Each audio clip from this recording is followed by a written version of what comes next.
The world is not born equal.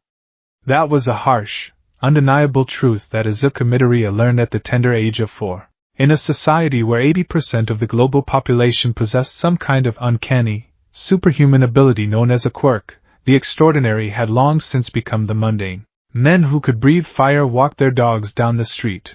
Women who could manipulate gravity carried their groceries home floating in midair. The skies were patrolled by costumed heroes, their larger-than-life exploits broadcasted on every television channel, on every billboard, and in the wide, star-struck eyes of every child. To be 4 years old was to stand at the precipice of destiny. It was the age when the genetic lottery spun its wheel and delivered your fate. Would you be strong? Would you be fast? Would you be something the world had never seen before? Or would you be left behind in the 20% of the population deemed quirkless, ordinary mortals stranded in a world of gods and monsters? Izuku Midoriya wanted to be a hero. More specifically, he wanted to be exactly like All Might, the towering, smiling symbol of peace who stood as the undisputed #1 hero. Izuku's bedroom was a shrine to the man, plastered in posters, lined with action figures, and perpetually echoing with the sound of All Might's debut video playing on a loop. But wanting to be a hero and having the means to become one were two entirely different things. The late afternoon sun beat down on the neighborhood playground, casting long, distorted shadows across the sandbox and the swings. Usually, the park was a place of laughter and innocent games, but today, the air was thick with the scent of burnt sugar and ozone. "That's mean, Kaken," a small, trembling voice squeaked out. Izuku stood his ground, his small fists raised in a mockery of a boxing stance. His knees knocked together so violently he felt like he might collapse. Tears pricked at the corners of his wide, emerald-green eyes, blurring his vision, but he refused to blink them away. Behind him, another little boy sat in the dirt, clutching a scraped knee and sobbing quietly. Standing opposite Izuku was Katsuki Bikugo. Kaken, as Izuku called him, was a prodigy.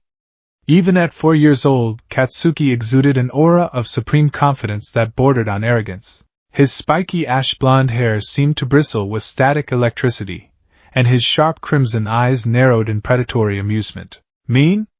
Katsuki echoed, a cruel smirk tugging at his lips. He took a step forward, and two of his lackeys, a boy with leathery bat wings and another with elongated fingers, snickered behind him. "What are you going to do about it, Deku? You don't even have a quirk yet. You're just a useless nobody." To punctuate his statement, Katsuki brought his palms together. A sharp crack echoed through the park, accompanied by a bright flash of orange light and a puff of acrid smoke. Katsuki's quirk had manifested only a few weeks prior. Explosion. It was a flashy, powerful, dangerous ability perfectly suited for a top-tier hero. The adults praised him, the teachers fawned over him, and Katsuki had quickly internalized the belief that he was simply better than everyone else. Izuku flinched at the sound of the explosion, his heart hammering against his ribs like a trapped bird. Every instinct in his tiny body screamed at him to run, to apologize, to get out of Katsuki's way. "But heroes don't run away," a voice whispered in the back of his mind. "All Might saves people with a smile." Izuku forced his trembling lips into a wobbly, terrified approximation of a smile. If you keep hurting him, I'll stop you myself." Katsuki's smirk vanished, replaced by a scowl of pure, unadulterated contempt. The idea that a quirkless loser like Deku would dare stand in his way was an insult to his newfound power. "You'll stop me?" Katsuki snarled, raising his right hand. Tiny, sparking pops danced across his palm like angry firecrackers. "Don't make me laugh. You're just a pebble in my way, Deku." Katsuki lunged forward, his arm drawn back, aiming a sparking palm directly at Izuku's face. Time seemed to slow down for Izuku. He saw the angry curl of Katsuki's lip. He saw the individual sparks leaping from the boy's sweat glands. He felt the heat of the impending blast. He raised his arms in a desperate attempt to shield his face, squeezing his eyes shut, bracing for the burning pain that was sure to follow. "I need to protect him," Izuku's mind screamed. "I need to be strong. I need..." A strange, intense pressure suddenly built up in Izuku's right forearm. It wasn't painful, but it felt incredibly dense, as if a tightly coiled spring inside his bones had suddenly been released from its catch. His right wrist began to glow with a blinding, neon-green light. Katsuki hesitated for a fraction of a second, his crimson eyes widening as the emerald light washed over the playground. Then came the sound. SNIK clack. It sounded like heavy machinery, or a giant metal slinky being pulled taut. From the glowing epicenter of Izuku's right wrist, something erupted. It shot forward with the speed of a bullet, a blur of bright, cartoonish green plastic and gleaming silver metal. Before Katsuki could register what was happening, the projectile slammed into his chest. Chomp! Ga! Katsuki gasped, the wind knocked completely out of his lungs. Izuku opened his eyes, gasping in shock at the sight before him. Attached to Katsuki's shirt, right over his sternum, was a head. But it wasn't a human head, or even an animal's head. It was the head of an alligator, but rendered in bright, glossy, lime green plastic. It had wide, painted-on white eyes with small black pupils, a blunt, rounded snout, and rows of interlocking, blunt plastic teeth that were currently clamped onto Katsuki's shirt with the grip of a vice. Connecting this bizarre plastic alligator head to Izuku's wrist was a thick, heavy-duty metallic coil, like an industrial-strength slinky. The coil was stretched tight across the 4 feet of space between the two boys, humming with vibrating kinetic energy. Izuku stared at his wrist. The coil seemed to emerge directly from his skin, right below the joint, where a thick, plastic-like cuff had formed. "What the heck is this?" Katsuki yelled, panic bleeding into his voice for the first time in his life. He grabbed the plastic snout with both hands, trying to pry the jaws open. "Let go of me! Let go!" But the plastic jaws refused to budge. Inside the alligator's head, a distinct, mechanical whirring sound began to build up, like a wind-up toy being cranked past its limit. Izuku felt a sudden, massive tug on his arm. Wait! I don't know how to. The metallic slinky suddenly retracted with violent, explosive force. Zip boing! The recoil was massive. The spring snapped back toward Izuku, pulling the alligator head with it. Because the jaws were still clamped tightly onto Katsuki's shirt, the blond boy was yanked entirely off his feet. Wah! Katsuki shrieked as he was pulled through the air. Izuku panicked. Seeing his childhood friend hurtling toward him, he threw himself backward, falling squarely onto his bottom in the sand. The alligator head let go of Katsuki's shirt at the very last second, retracting fully into the cuff on Izuku's wrist with a loud, satisfying click. Freed from the jaws, Katsuki's momentum carried him forward. He tumbled through the air and crashed into the sandbox, rolling end over end until he came to a halt, completely covered in dust and sand. Total silence descended upon the playground. The two lackeys stared in open-mouthed horror. The crying boy behind Izuku had stopped sobbing, his tears drying up in sheer bewilderment. Izuku sat in the sand, his chest heaving, his wide eyes glued to his right arm. The thick, silver coil and the green alligator head were gone, safely housed somewhere inside his forearm, leaving behind no marks save for a faint, tingling warmth. Slowly, Katsuki pushed himself up from the dirt.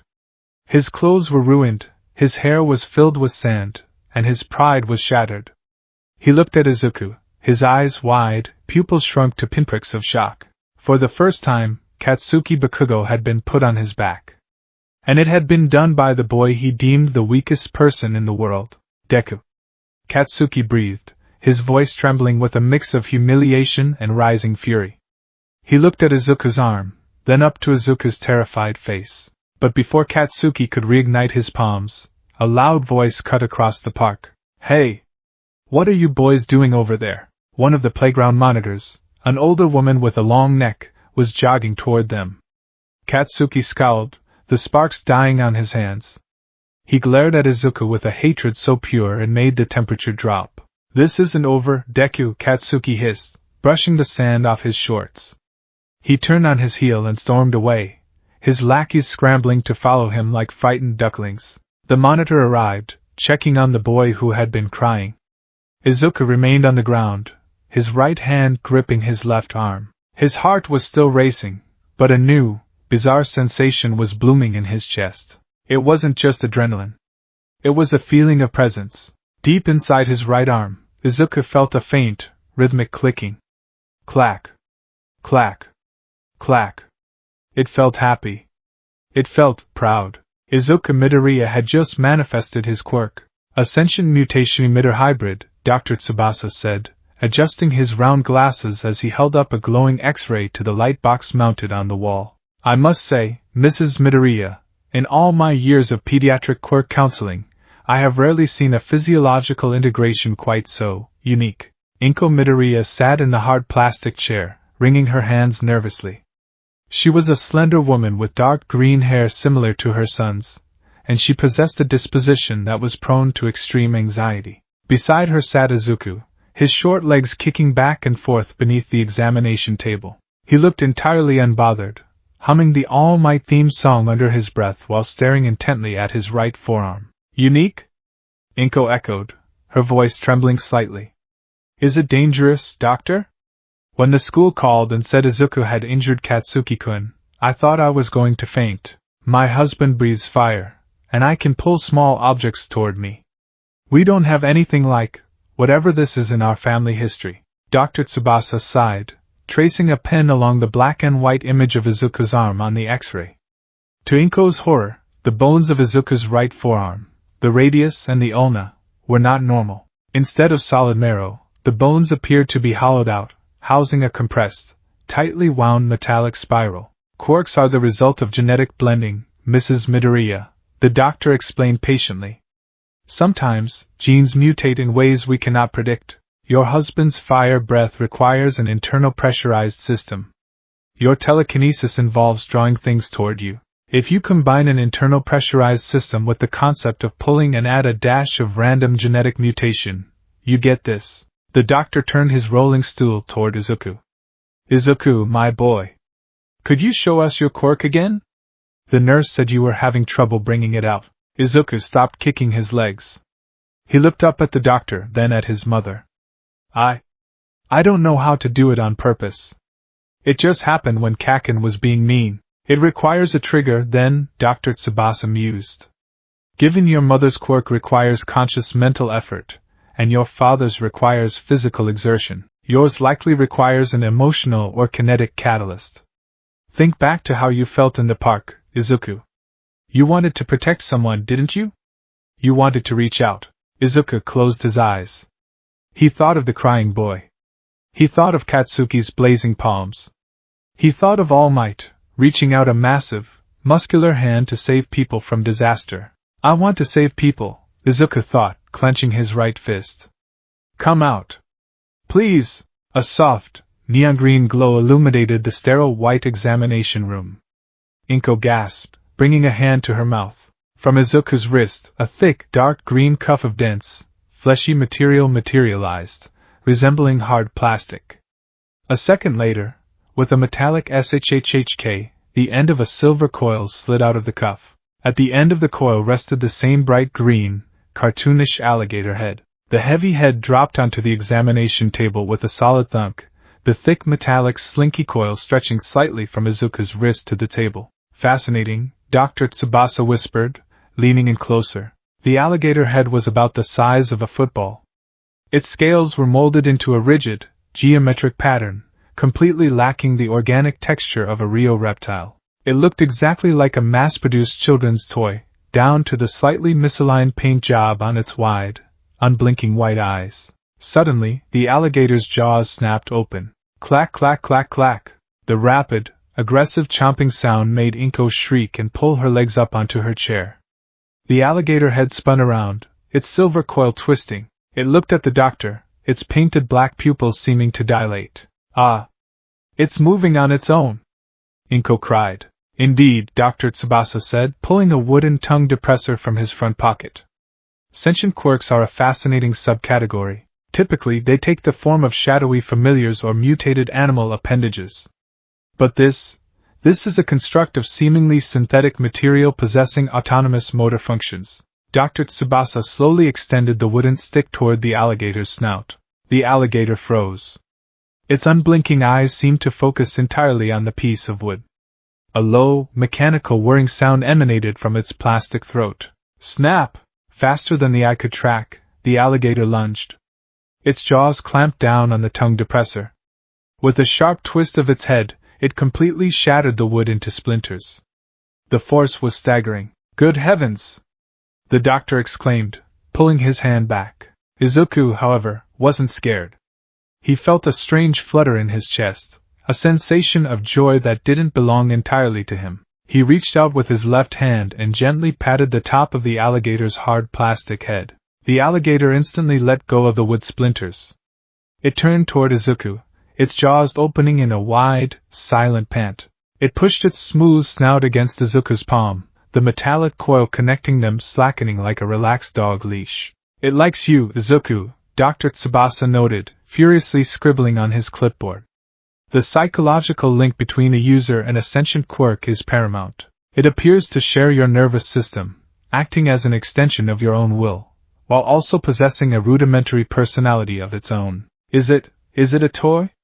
Izuku asked, his voice full of wonder as he stroked the smooth green plastic. In appearance, yes, the doctor replied. But biologically it is a part of you.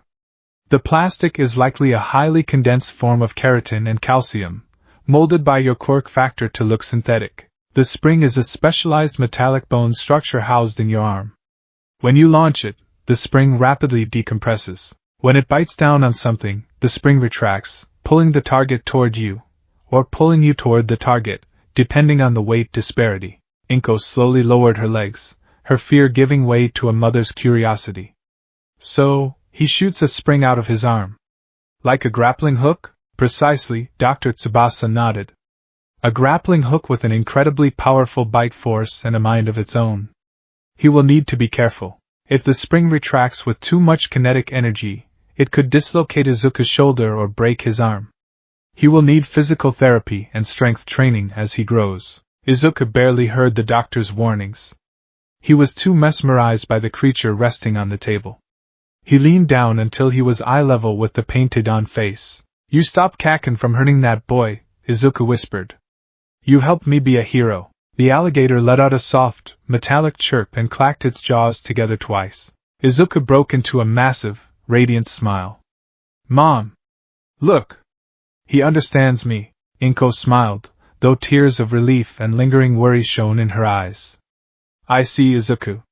What are you going to call it? Quirks need official names for the registry. Izuku didn't even have to think about it. The rapid, cheerful clamping of the plastic jaws had already given him the answer. Snappy, Izuku declared proudly. His name is Snappy. The alligator head reared up, the coil extending a few inches, and let out a triumphant, rapid-fire clack clack clack clack clack. Dr. Tsubasa chuckled, writing the name down on the official registry form. Quirk name, Snappy. Classification, sentient emitter/mutant. Well, Midoriya, you have a very powerful tool at your disposal. If you learn to master that recoil, there's no telling what you could do. Izuku looked down at Snappy, his chest swelling with an emotion he had never felt before, confidence. He wasn't quirkless. He wasn't useless. He had a power. He had a partner. I'm going to be a hero, Izuku thought, his tiny hand gripping the metallic slinky. Just like All Might, bringing Snappy home was an adjustment. For the first few days, Izuku couldn't figure out how to retract his quirk. The metallic coil remained extended out of his right wrist by about 3 feet, with Snappy's heavy green head dragging along the floor. Inko had to buy a specialized sling to help Izuku carry the weight, as the dense, keratin plastic head weighed nearly 10 pounds, a massive burden for a 4-year-old. Furthermore, Snappy was intensely curious. He possessed the chaotic energy of a puppy trapped in the body of a spring-loaded clamp. On the second night, Inko woke up to the sound of furious clacking in the kitchen. She rushed out, armed with a broom, only to find Izuku asleep on the living room rug, his right arm extended into the kitchen. Snappy had found the refrigerator door and was currently trying to bite the handle off, his metallic coil stretched taut across the hardwood floor. No, Snappy, no! Inko scolded, swatting the plastic head with the broom. Snappy released the handle, retracting back to Izuku's side with a sad, metallic whine, curling his head behind Izuku's sleeping bag. Feeding Snappy was another mystery. At first, Inko tried offering him dog food, then vegetables, then raw meat. Snappy rejected all of it, simply letting the food drop out of his hollow, spring-loaded throat and onto the floor. It wasn't until Izuku was eating breakfast one morning that they discovered Snappy's true diet. Izuku was happily munching on a piece of toast, feeling exceptionally energized. Without warning, Snappy lunged from Izuku's side, snapped his jaws around a metal spoon resting on the table, and pulverized it. Izuku! Inko gasped. Izuku blinked. I didn't do that. I'm full. Dr. Tsubasa later explained over the phone that Snappy didn't eat physical food. Because Snappy was an extension of Izuku's body, he sustained himself entirely on Izuku's caloric intake. The more Izuku ate, the more energetic Snappy became. However, Snappy did have a compulsion to chew on hard objects to sharpen his teeth, much like a rodent gnawing on wood. Inko immediately went to the pet store and bought the most durable, industrial-strength chew toys she could find. Despite the chaos, Izuku had never been happier. He spent hours in his room, sitting on his All Might-themed bed, talking to his arm. So, when the villain attacks, Izuku whispered, holding up a plastic villain action figure in his left hand, I'll say, fear not, citizen. I am here. And then, Izuku nodded at Snappy, who was currently resting on a pillow. Snappy's painted eyes seemed to lock onto the villain figure. Go, Snappy! With a metallic snick, Snappy launched from the pillow. The coil stretched across the bed, and the green jaws clamped down perfectly on the villain figure, snatching it right out of Izuku's hand. Snappy retracted, dropping the toy onto the mattress before letting out a cheerful clack-clack. Perfect! Izuku cheered, throwing his arms up. We're going to be the best hero team ever. He wasn't lonely anymore. The gnawing fear that he would be left behind by his peers, a fear that had haunted him for months as everyone else in his kindergarten class manifested their powers, had evaporated. He had Snappy. And Snappy was amazing. But Izuku's youthful optimism was about to clash with the brutal, status-obsessed reality of quirk society. Monday morning arrived.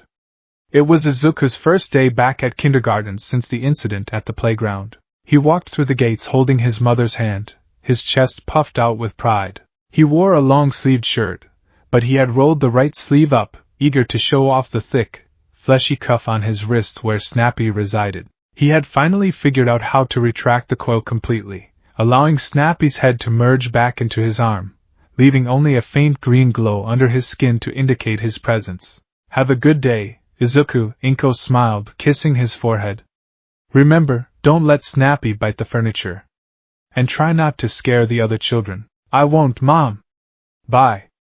Izuku waved, rushing into the classroom. The moment Izuku stepped through the door, the ambient chatter of the classroom died down. Every pair of eyes turned to him. Whispers erupted like wildfire. Is that him? I heard he beat up Bakugo. My mom said he has a monster in his arm. Izuku ignored them, walking straight to his cubby to put away his backpack. As he turned around, he found his path blocked by a familiar, scowling face. Katsuki Bakugo stood there, arms crossed over his chest. His red eyes glared down at Izuku with a mixture of resentment and intense curiosity. The two lackeys from the park stood behind him, looking nervously at Izuku's right arm. Keikaken, Izuku stammered, his old instinctual fear momentarily flaring up. He took a step back, hitting the cubbies. So, Katsuki said, his voice dangerously low for a 4-year-old. You finally got a quirk. Why yeah, Izuku said, finding his courage. He looked down at his wrist. I'm not defenseless anymore, he reminded himself. I'm a hero. His name is Snappy, Katsuki scoffed, rolling his eyes. Snappy?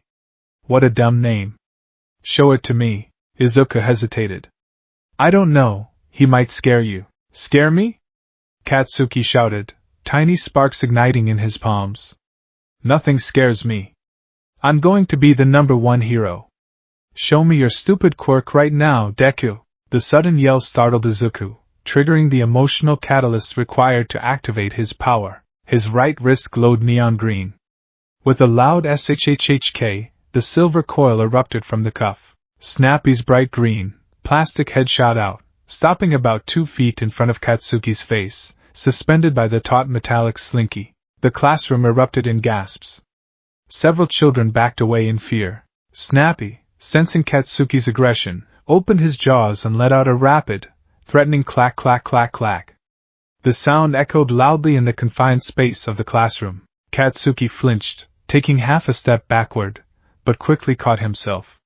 He gritted his teeth, refusing to show fear in front of his peers. He stared at the alligator head, his eyes analyzing its cartoonish design, its painted eyes, its plastic texture. Then, Katsuki started to laugh. It wasn't a nervous laugh. It was a cruel, mocking, booming laugh that made Izuku's stomach drop. Is this a joke? Katsuki crowed, pointing a finger at Snappy. This is what hit me. A stupid, cheap plastic toy? Izuku felt his face burn. He's not a toy. He's my quirk. He's strong. He looks like something you pull out of a cereal box. Katsuki mocked, stepping closer to Snappy. Snappy clacked his teeth in warning, but Katsuki ignored him. He reached out and tapped his knuckles against Snappy's snout. A hollow, plastic tink-tink sound rang out. Listen to that! Katsuki yelled to the class. It's hollow. It's fake. It's just a dumb, spring-loaded toy. He's not fake. Izuku yelled, tears of frustration springing to his eyes. Snappy vibrated on his coil, mirroring Izuku's distress. He can bite through wood. He can lift heavy things. Who cares? Katsuki countered, bringing his palms together to create a loud, flashy explosion. The bright light illuminated the classroom, drawing odd gasps from the other children. Heroes don't fight with toys, Deku. Heroes have strong, flashy quirks. They have fire. They have strength. They have explosions. Katsuki stepped right into Izuku's personal space, shoving Snappy aside. The plastic head bounced on its spring, unable to attack without Izuku's explicit command, which Izuku was too panicked to give. You got lucky at the park because you surprised me, Katsuki sneered, poking a finger hard into Izuku's chest. But a gimmick is just a gimmick. A weird, creepy toy attached to your arm isn't going to make you a hero. You're still just Deku. The useless kid who needs a plastic alligator to fight his battles for him. The words hit Izuku like a physical blow. The pride he had felt all weekend crumbled into ash. He looked around the room. The other children weren't looking at him with awe anymore. They were looking at him with pity, or worse, laughing along with Katsuki. Look at it, it's so goofy, one of the Winkwork boys snickered. It's just a slinky, another girl whispered. How embarrassing. Izuku looked down at Snappy. The bright green alligator head was floating beside his waist, its metallic coil drooping sadly. Snappy let out a low, pathetic clack, looking up at Izuku with his painted white eyes. Katsuki turned around, a triumphant smirk on his face. Come on, guys. Let's go play somewhere else. The toy aisle is boring. He walked away, taking his followers with him. Izuku stood alone by the cubbies, fighting the urge to cry. He had thought that getting a quirk would make him equal to Katsuki. He thought it would make them friends again, rivals who could push each other to be great heroes. But society's hierarchy was rigid. Flashy, destructive emitter quirks were at the top. Weird, unexplainable, cartoonish mutations were at the bottom. A tear slipped down Izuku's cheek, splashing onto Snappy's plastic snout. Suddenly Izuku felt a gentle tug on his right arm. He looked down. Snappy had raised his head. The metallic coil shifted as Snappy nudged his hard plastic snout against Izuku's leg, rubbing affectionately like a cat. Clack clack, Snappy chirped softly. Izuku sniffled, wiping his eyes with his left sleeve. He looked at the toy alligator, really looked at him. Snappy wasn't flashy. He didn't create explosions or shoot fire. He looked ridiculous. But when Katsuki had attacked that crying boy at the playground, Katsuki's heroic explosion quirk had been used to hurt someone. Snappy, the useless toy, had been used to save someone. A profound realization settled over the 4-year-old boy. A quirk didn't make you a hero. How you used it did. You're not a stupid toy, Izuku whispered fiercely, crouching down to hug the plastic head.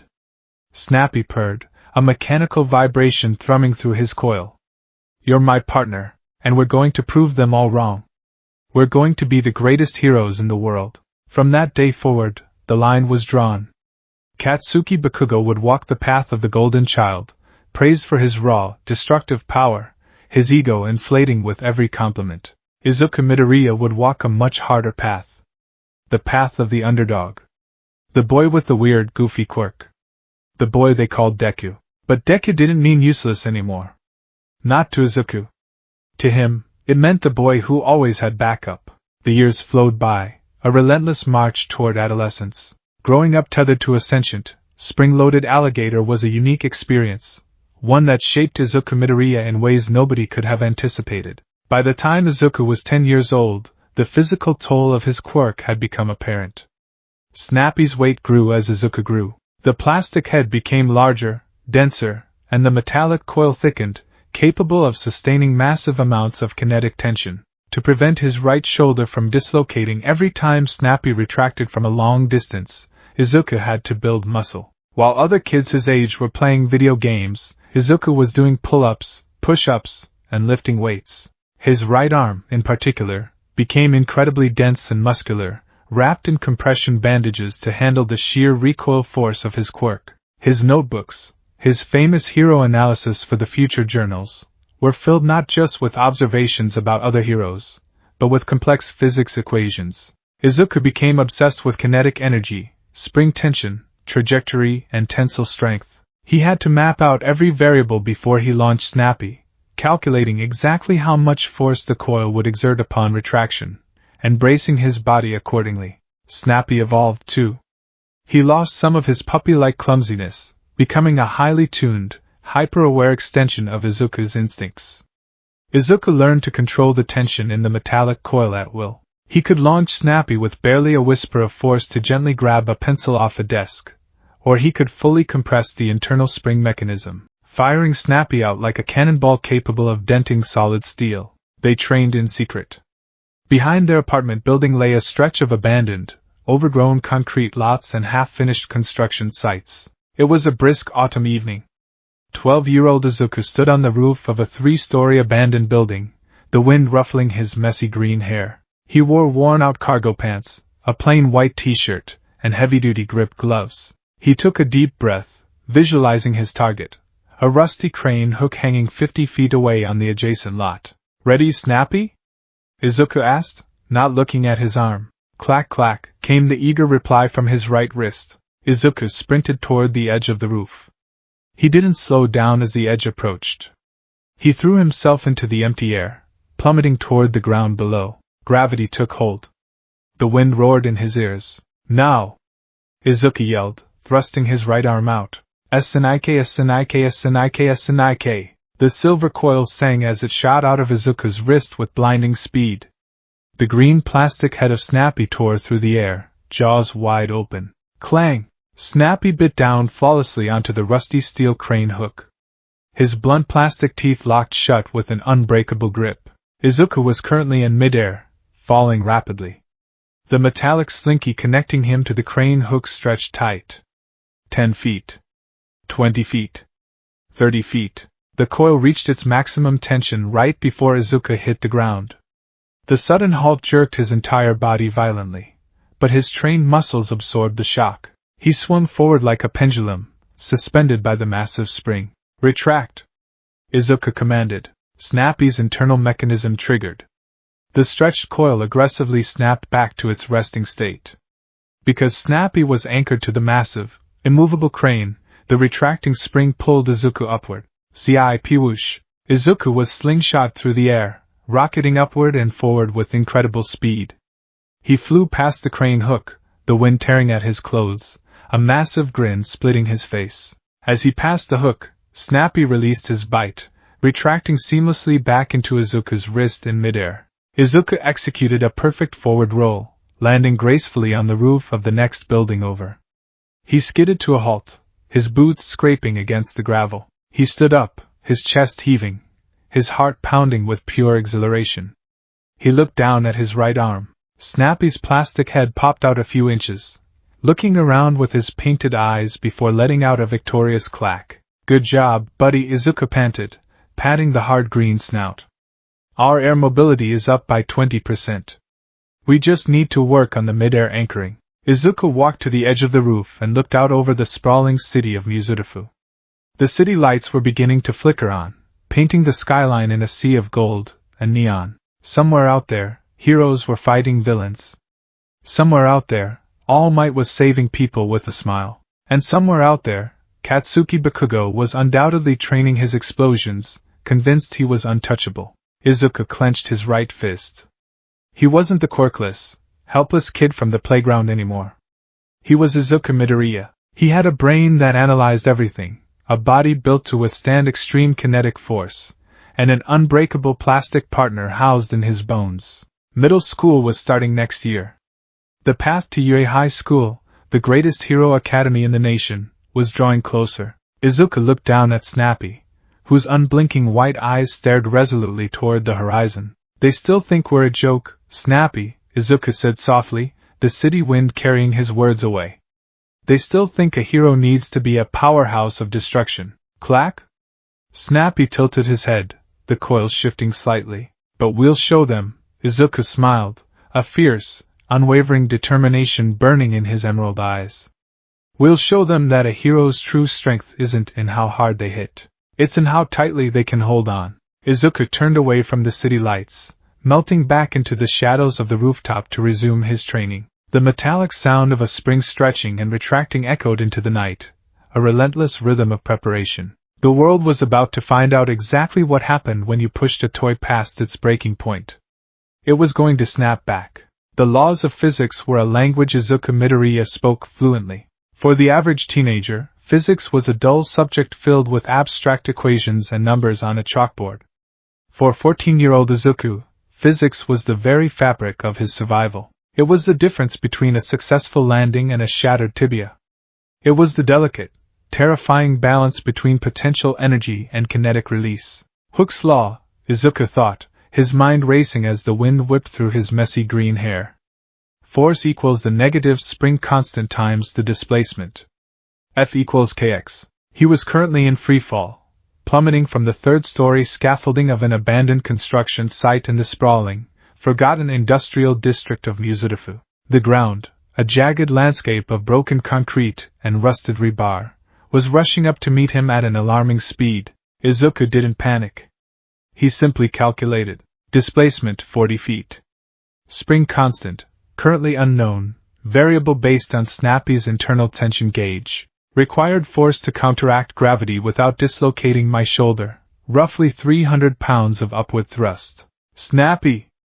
Anchor point 2 o'clock. Steel girder. Izuku shouted, his voice cutting through the rush of the wind. Clack clack! From the thick, flesh and plastic cuff wrapping his right wrist, a streak of neon green and gleaming silver erupted.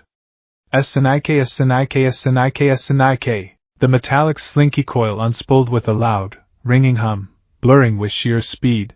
At the end of the coil, the heavy, bright green plastic head of Snappy soared through the air, his painted white eyes fixed perfectly on the target. With a deafening clang, Snappy's blunt plastic teeth clamped down on the rusted steel girder protruding from the skeleton of the unfinished building above him. The bite force was instantaneous and absolute, a vice grip of several thousand pounds of pressure. Snappy was anchored. Izuku braced himself. He tensed his core, locked his right elbow slightly to avoid hyperextension, and flexed the densely packed muscles of his right shoulder and back. Over the last 10 years, his right arm had become noticeably more muscular than his left, developed specifically to handle the brutal, unforgiving recoil of his quirk. The slack in the silver coil vanished. The spring went taut. Jerk. The kinetic shockwave traveled down the metallic coil and slammed into Izuku's arm.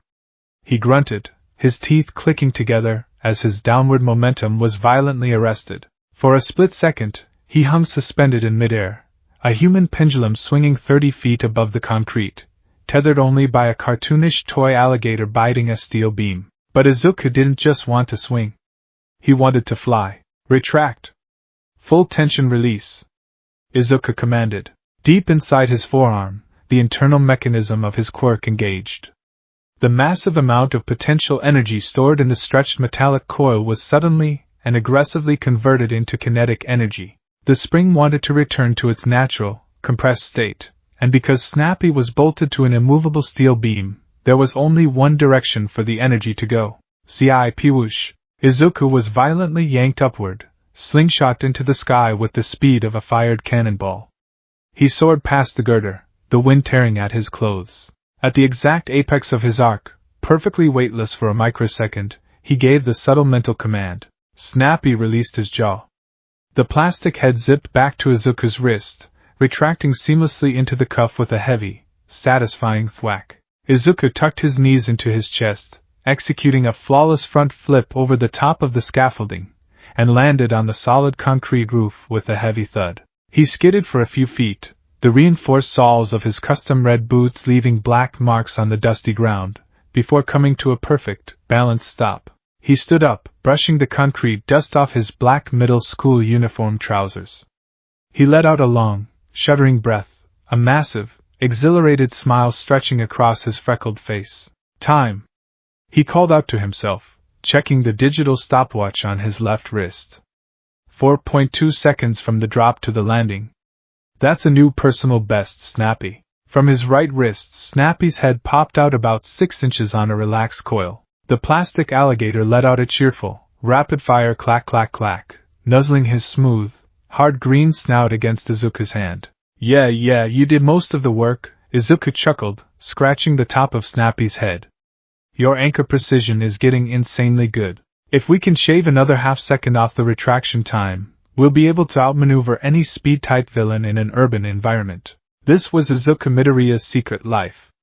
To his classmates at Aldera Junior High, he was a quiet nerd with a quirk that looked like a prop from a children's television show. But out here, in the concrete jungle, he was an acrobat, a tactical analyst, and a force of kinetic nature. He had spent the last decade turning a useless toy into one of the most versatile mobility and capture tools imaginable. He had mapped the city, studied structural engineering to know which materials could withstand Snappy's bite and the subsequent recoil, and pushed his own body to its physical limits. He was going to UA High School. He was going to be a hero. Izuku checked his watch again and sighed. We need to go, buddy. Homeroom starts in 20 minutes, and if we're late, Mr. Woods is going to make us clean the chalkboards again. Snappy let out a disappointed whine, a sound created by the spring vibrating at a low frequency, and fully retracted into Izuku's arm. Izuku grabbed his yellow backpack from the corner of the roof, strapped it tightly to his shoulders, and walked to the edge. Instead of taking the stairs, Izuku simply pointed his right arm at a telephone pole a block away. SNIK. The coil shot out, Snappy bit the wood, and Izuku swung seamlessly into the morning commute, traversing the city rooftops like a bright green spider. Aldera Junior High was a crucible of teenage angst, raging hormones, and unchecked quirk superiority complexes. And at the absolute apex of this chaotic food chain sat Katsuki Bakugo. Izuku sat quietly at his desk in the middle row, methodically jotting down notes in his notebook, Hero Analysis for the Future, Volume 13. He was currently sketching a diagram of the newly debuted heroine, Empty Lady, trying to calculate the caloric intake required to fuel a gigantification quirk of that magnitude. At the front of the classroom, their homeroom teacher slapped a thick stack of papers onto his podium. So, as third-year students, it's time to start thinking seriously about your futures and what you want to do with your lives, the teacher announced, his voice carrying a tone of utter boredom. I could pass out these career aptitude tests, but why bother? With a theatrical flair, the teacher threw the stack of papers into the air. They rained down over the classroom like confetti. You all want to be heroes, right? The classroom erupted. Students leaped out of their seats, cheering and showing off their quirks. A girl enlarged her eyes. A boy pulled his neck like a turtle. Another student shot small jets of water from his fingertips. It was a cacophony of minor mutations and weak emitter abilities. Izuku didn't cheer. He simply raised his left hand slightly, acknowledging his goal, while keeping his right hand resting calmly on his desk. Yes, you all have wonderful quirks, the teacher sighed, trying to rein in the chaos. But remember, using your powers in school is strictly against the rules. Hey, teach! A loud, arrogant voice cut through the noise, silencing the room instantly. Don't lump me in with this bunch of losers. I'm not gonna be stuck at the bottom with the rest of these rejects. Katsuki Bakugo sat with his feet kicked up on his desk, leaning back in his chair with a smirk of absolute supremacy. He was 14 now, and his explosion quirk had grown exponentially in power. He was physically imposing, naturally talented at everything he did, and possessed an ego the size of a small moon. You think you're better than us, Katsuki? A boy shouted indignantly. I don't think it, I know it, Bakugo sneered, tiny sparks popping from his palms. You extras will be lucky to end up as sidekicks to some busted D-lister. I'm taking the UA High School entrance exam. I'm gonna ace it, beat All Might's record, and become the richest, most famous hero in the world. Whispers broke out across the room. UA? The national school? Their acceptance rate is less than 0.2%. Ah yes, Bakugo, the teacher checked his clipboard. You do have impressive test scores. You're definitely on track for UA. Bakugo grinned, soaking in the awe of his peers. But then, the teacher's eyes scanned further down the paper. Oh, Midoriya.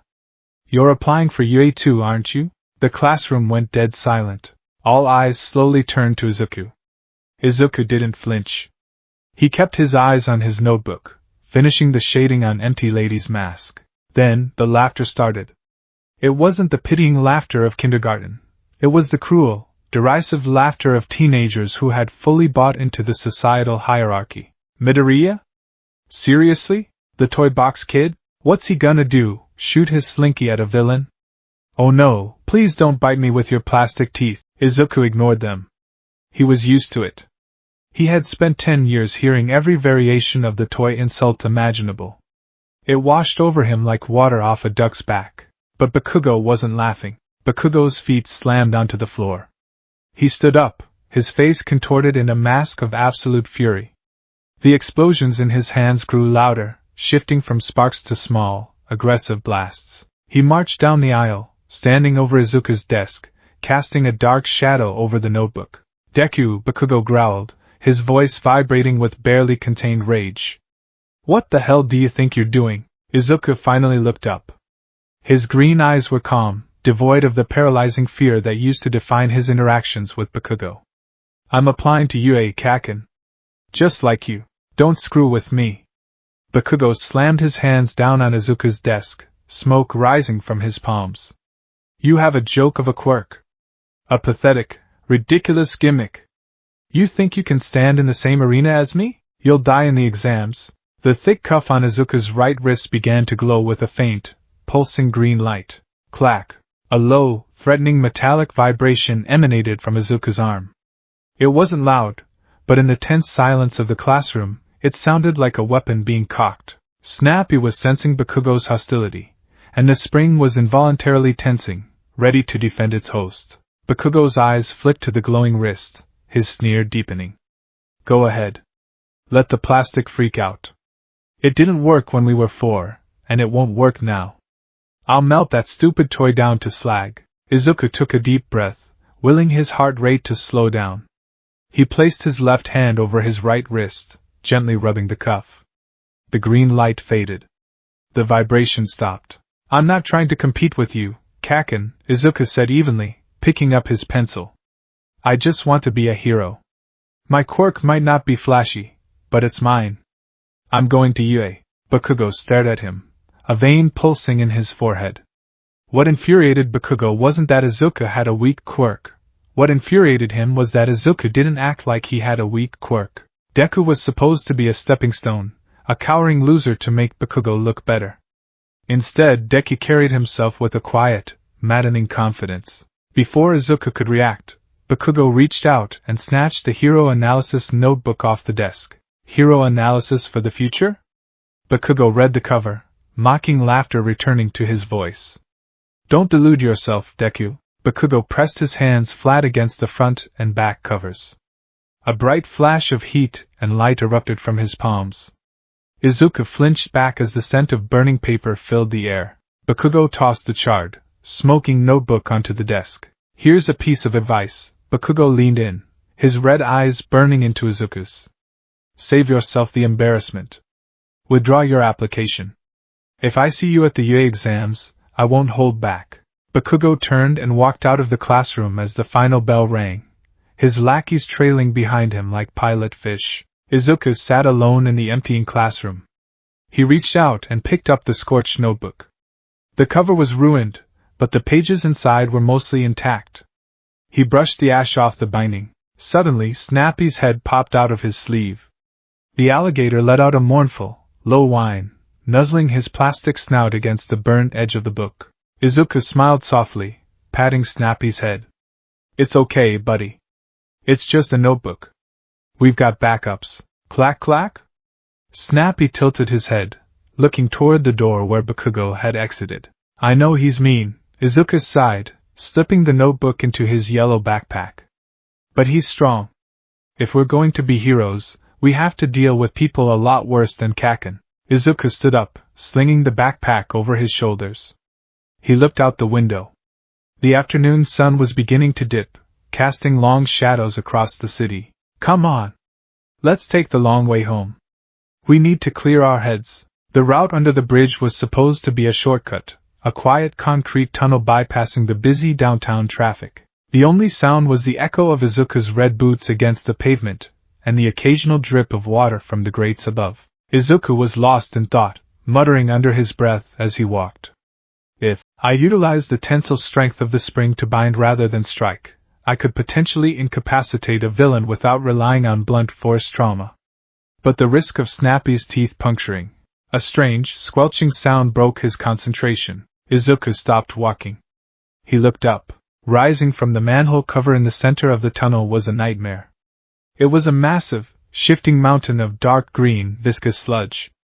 It smelled like raw sewage and rotting garbage. Two massive, bulbous yellow eyes floated within the muck, along with a jagged mouth filled with uneven, decayed teeth. Well, the sludge villain gurgled, his voice wet and suffocating. A medium-sized meat suit. You'll do nicely. I just need a place to hide for a while. Izuku's blood ran cold. The sheer predatory malice radiating from the creature triggered his fight-or-flight response. Before Izuku could even process a conscious thought, his right arm moved on instinct. SNIK. Snappy erupted from the cuff, the silver coil blurring. The green plastic head shot forward like a bullet, aiming dead center for the villain's mass. Chomp!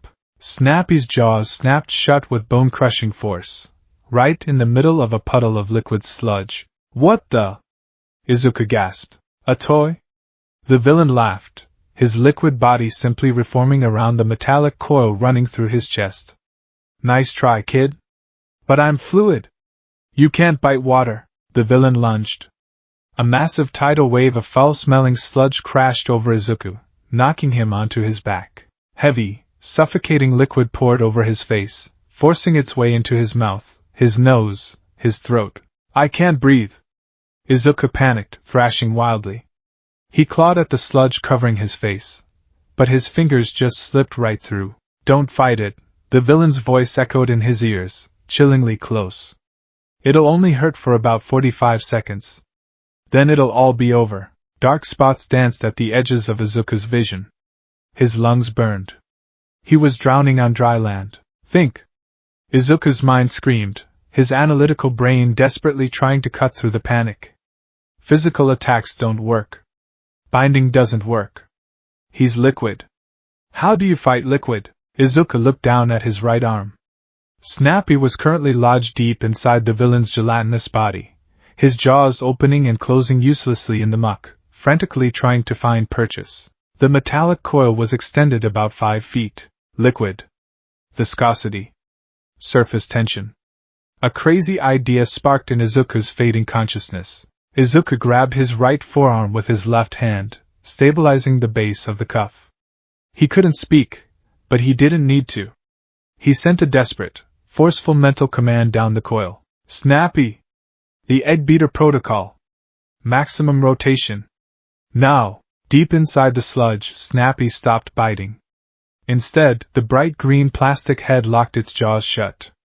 The internal mechanism within Izuku's arm shifted gears. Instead of retracting the spring, Izuku channeled the kinetic energy laterally. The metallic coil began to spin, slowly at first, then faster and faster. Within 3 seconds, the 5-foot metallic slinky connecting Izuku's wrist to Snappy's head was rotating at thousands of revolutions per minute, acting like a massive, industrial-grade blender blade right in the center of the villain's mass. Hey! What are you doing? The sludge villain screamed, his liquid body suddenly contorting violently. The high-speed rotation of the metallic coil created a massive vortex inside the sludge. The centrifugal force began to rip the villain's liquid body apart from the inside, pulling the sludge away from Izuku's face and sucking it toward the spinning metal. The thick coating of sludge over Izuku's mouth tore open. Izuku gasped, taking in a massive, ragged breath of sweet, oxygen-rich air. He coughed violently, expelling vile-tasting muck from his lungs. "Stop that!" the villain roared, trying to condense his body to crush the spinning coil, but the sheer kinetic velocity of the metal was too great. The sludge villain was being churned like butter. Izuku had bought himself air, but he was trapped. He couldn't keep the rotation up forever. The friction was causing the cuff on his wrist to heat up to an agonizing degree. "I can't beat him," Izuku realized, his muscles screaming. "I just need to hold him off until..." Suddenly, the manhole cover in the distance blew completely off its hinges, clattering loudly against the tunnel wall. Heavy, thunderous footsteps echoed through the underpass. A shadow fell over the tunnel, blocking out the light from the street. "Fear not, young man!" A booming, larger-than-life voice echoed, resonating with sheer, unadulterated power. "For I am here." Izuku's eyes widened. Even through the blur of tears and sludge, he recognized that silhouette anywhere. The towering physique, the V-shaped torso, the two iconic tufts of blonde hair standing up like rabbit ears. All Might. The #1 hero, All Might. Izuku choked out. The sludge villain shrieked in terror. He abandoned Izuku, pulling his mass away from the spinning coil and rearing back to strike the hero with a massive liquid tendril. All Might didn't even flinch. He drew his right fist back, his muscles bulging with impossible pressure. Texas. Smash! All Might threw a punch. He didn't hit the villain, he simply punched the air itself. The resulting shockwave was apocalyptic. A massive wall of wind pressure tore through the tunnel, hitting the sludge villain with the force of a hurricane. The villain's liquid body was instantly atomized, blown apart into thousands of tiny droplets that splattered against the tunnel walls. The sheer force of the wind hit Izuku, blowing him backward. He hit the concrete hard, his vision swimming. The last thing he saw before darkness claimed him was the towering, smiling face of his lifelong idol leaning over him. Izuku woke up to a rhythmic slapping sensation against his cheek. "Hey! Hey! Wake up, kid!" Izuku's eyes snapped open. He was lying on the grass just outside the tunnel. Standing over him, casting a massive shadow, was All Might. "Ah! Good! You're awake!" All Might boomed, his trademark grin shining like a beacon. "Sorry about that back there. I didn't mean to catch you in the crossfire of my smash. But you're safe now. I've captured the villain." All Might held up 2 large plastic soda bottles. Inside them, the sludge villain was trapped, frantically swirling around in the confined space. Izuku scrambled to his feet, his heart hammering in his chest like a jackhammer. He was standing face to face with the living god. The man he had idolized since he was a toddler. "All Might. You're really here? In person?" Izuku stammered, his analytical brain completely short-circuiting. "I need an autograph." "Where's my notebook?" Izuku dug frantically through his yellow backpack, pulling out the Burn Hero Analysis notebook Bakugo had ruined. He flipped it open to a blank page, but to his absolute shock, an impossibly large signature taking up 2 whole pages was already there. He already signed it. Izuku bowed repeatedly, his body vibrating with Fanba energy. "Thank you so much. It will be a family heirloom. I'll pass it down for generations." All Might let out a hearty laugh, tucking the bottles of sludge into the oversized pockets of his cargo pants. "Well, I must be off. A hero's work is never done. Take care, young man." All Might bent his knees, the muscles in his legs coiling like massive springs. "Wait." Izuku couldn't let him leave. He had a question. A question he had carried in his heart for 10 years. He needed to know if a boy with a ridiculous toy for a quirk could ever stand on the same stage as the symbol of peace. As All Might leaped into the sky, propelled by impossible strength, Izuku acted on pure instinct. "Snappy! Anchor! SNIK!" The green plastic head shot out, the silver coil unspooling in a fraction of a second.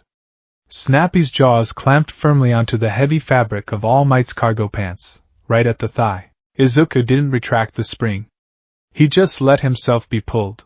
The wind roared instantly, tearing the breath from Izuku's lungs as he was dragged into the sky at the speed of a jet plane. He dangled hundreds of feet in the air, his right arm stretched taut, his fingers gripping the base of the cuff to secure his hold.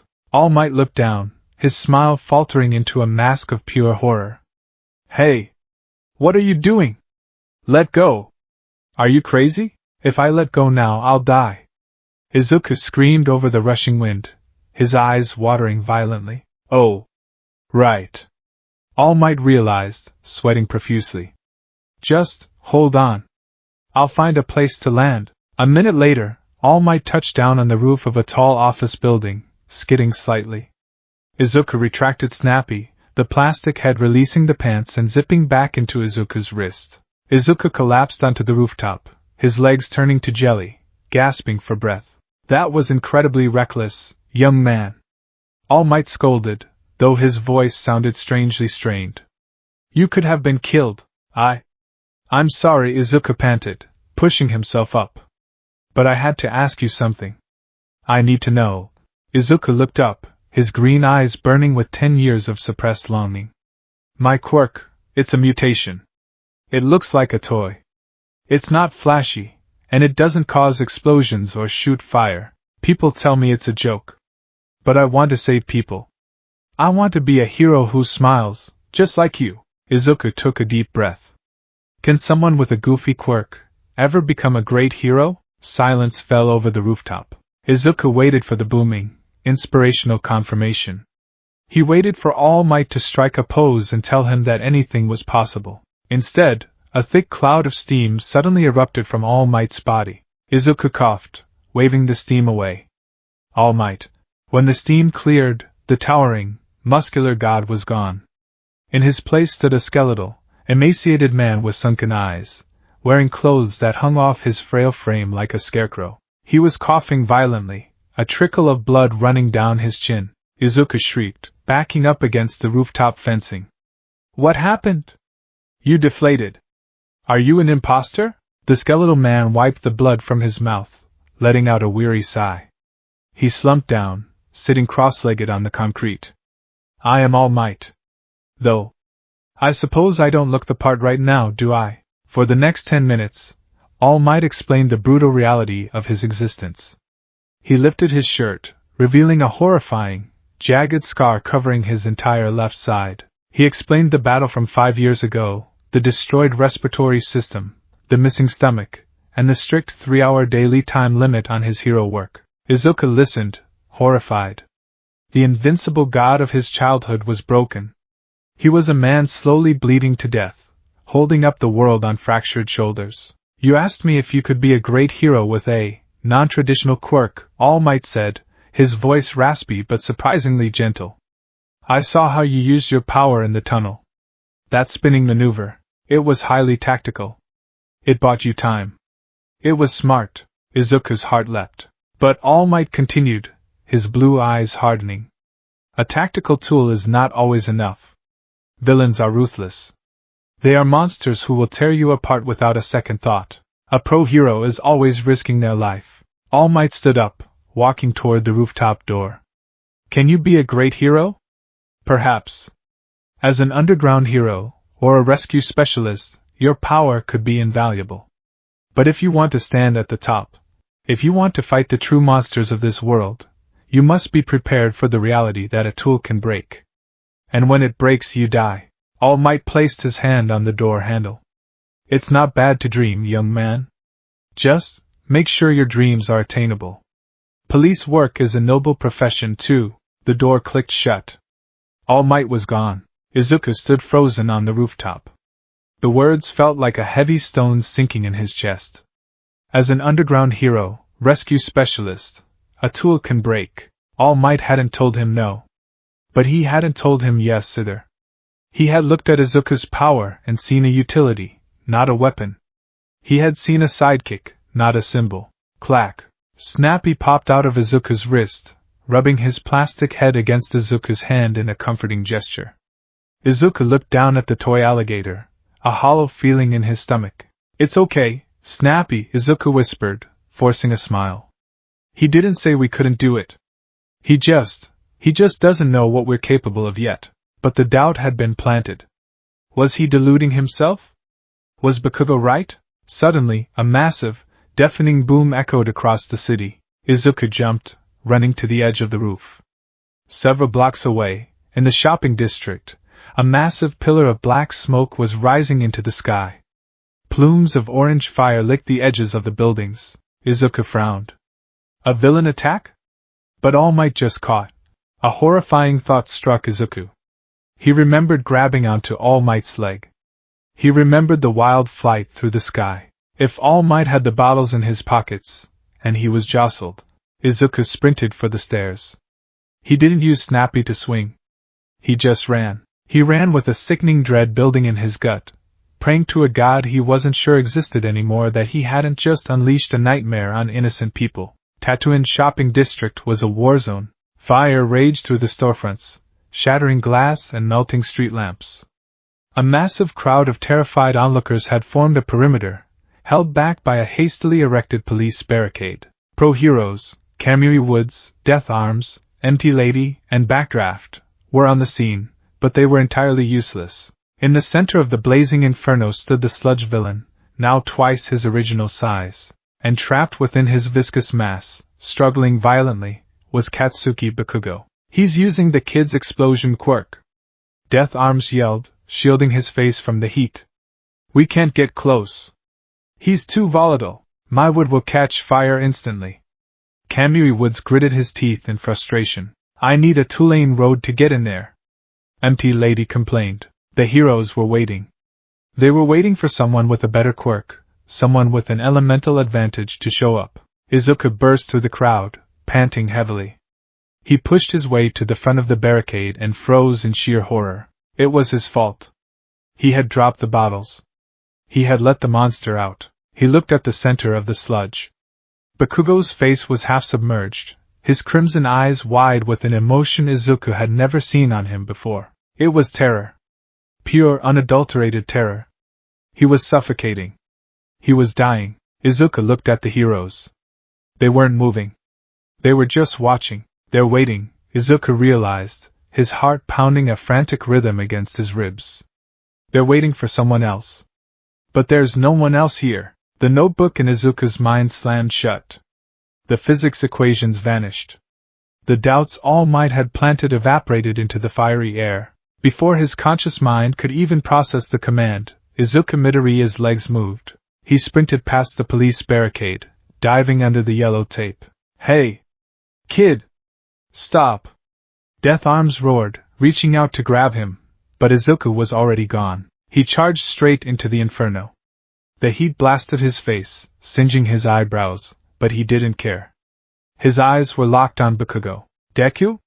Bakugo choked out, a mixture of shock and rage bubbling through the sludge. What are you doing here? I don't know. Izuku screamed back, tears streaming down his face. My legs just moved. The sludge villain laughed, a monstrous, gurgling sound. You again? The kid with the spinning toy. You're back for round 2. This time, I'll snap that little spring in half. The villain raised a massive, spiked tendril of sludge, bringing it down like a whip to crush Izuku. Izuku ripped his yellow backpack off his shoulders and hurled it with all his might. The heavy bag sailed through the air, completely missing the tendril, and slammed directly into the sludge villain's right eye. Ack! The villain shrieked, his concentration breaking. The tendril missed Izuku by inches, shattering the pavement beside him. The sludge around Bakugo loosened slightly, allowing the blonde boy to gasp for air. But Izuku wasn't done. The backpack was just a distraction. He needed a solid anchor. He couldn't bite the liquid. He needed a physical target. Izuku locked his eyes on the villain's other eye, the massive, bulbous yellow orb floating in the muck. It wasn't liquid. It was solid matter. Izuku planted his feet wide, digging the reinforced soles of his red boots into the cracked asphalt.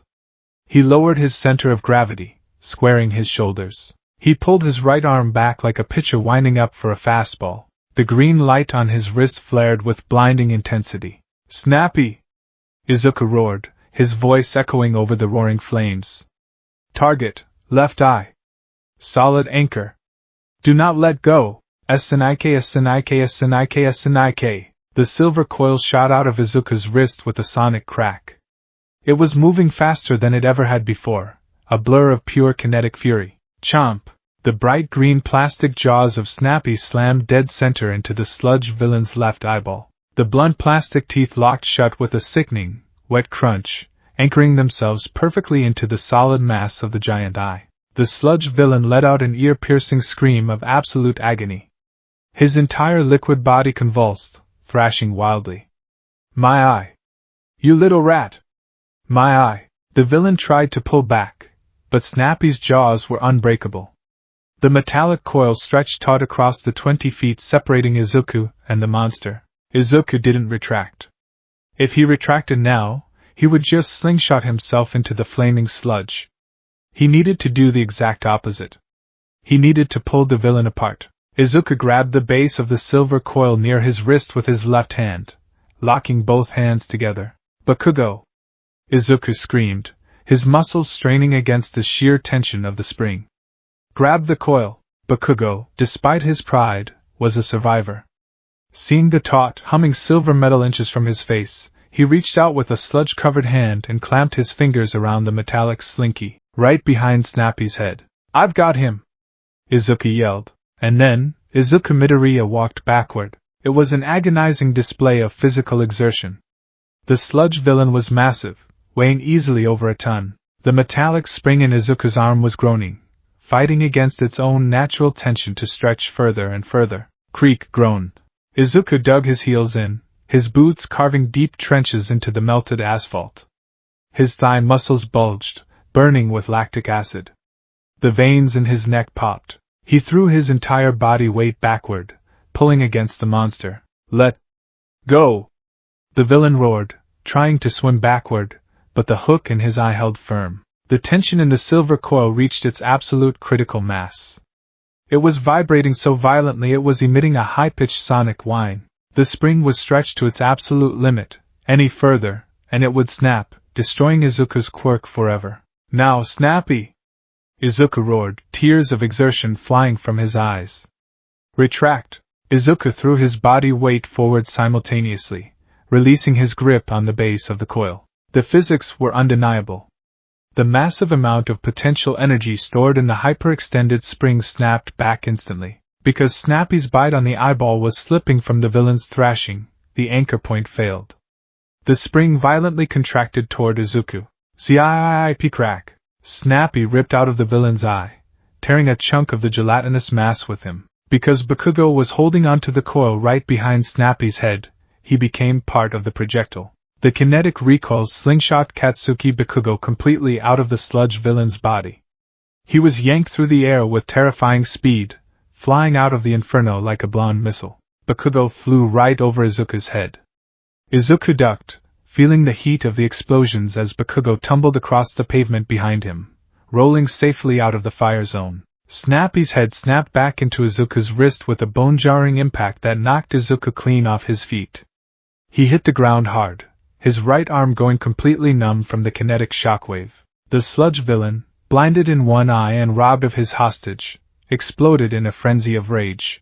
I'll kill you! The villain screamed, raising a massive wave of sludge to crash down on the defenseless, prone Izuku. Izuku closed his eyes. He couldn't move his arm.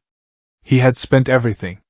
But as the shadow of death fell over him, a bizarre, peaceful thought entered his mind. I saved him. But the fatal blow never came. A massive hand grabbed the front of Izuku's shirt, pulling him out of the way just as the sludge wave crashed into the pavement. Izuku opened his eyes.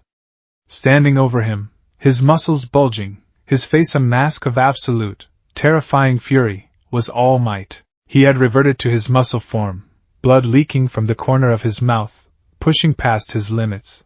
I really am pathetic, All Might growled, his voice vibrating with power. I told you what it takes to be a champion, but I didn't live up to my own ideals. All Might grabbed Izuku's arm, pulling the boy behind him. He planted his feet, gripping the wrist of his right arm with his left hand. Pros are always risking their lives. All Might roared, looking directly at the terrified sludge villain. Detroit. Smash! The punch defied reality.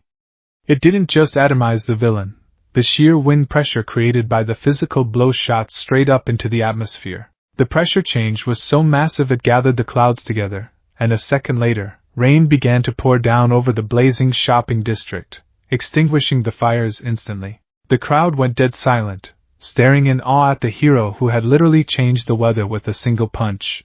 Izuku sat on the wet pavement, his right arm throbbing, staring up at the broad, steaming back of All Might. The invincible god had returned. But this time, Izuku knew exactly what it cost him to stand there. The aftermath was a blur of flashing sirens, angry paramedics, and scolding heroes. Kamui Woods and Death Arms cornered Izuku near an ambulance, lecturing him endlessly. "Are you insane, kid?" Death Arms yelled, pointing a thick finger at Izuku. "You have a death wish? Running into a fire zone with a grappling hook quirk? You only made the situation worse. You almost got yourself killed. If you hadn't provoked it, the villain wouldn't have gone berserk." Kamui Woods added sternly. "Leave the hero work to the professionals." Izuku just bowed his head, accepting the berating. He knew they were right. It was reckless. It was stupid. But he couldn't bring himself to regret it. Across the street, the heroes were treating Bakugo completely differently. "What an amazing quirk!" Empty Lady cooed, praising the blonde boy. "And such endurance to survive in that sludge. You'll be an amazing hero one day, kid."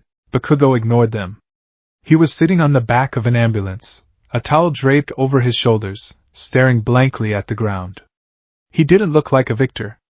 He looked shaken. Eventually, the police cleared the scene, and Izuku was allowed to go home. He walked through the darkening streets, his right arm resting heavily in a makeshift sling a paramedic had fashioned for him. The muscles were deeply bruised from the extreme recoil, and Snappy was resting quietly inside the cuff, too exhausted to even clack.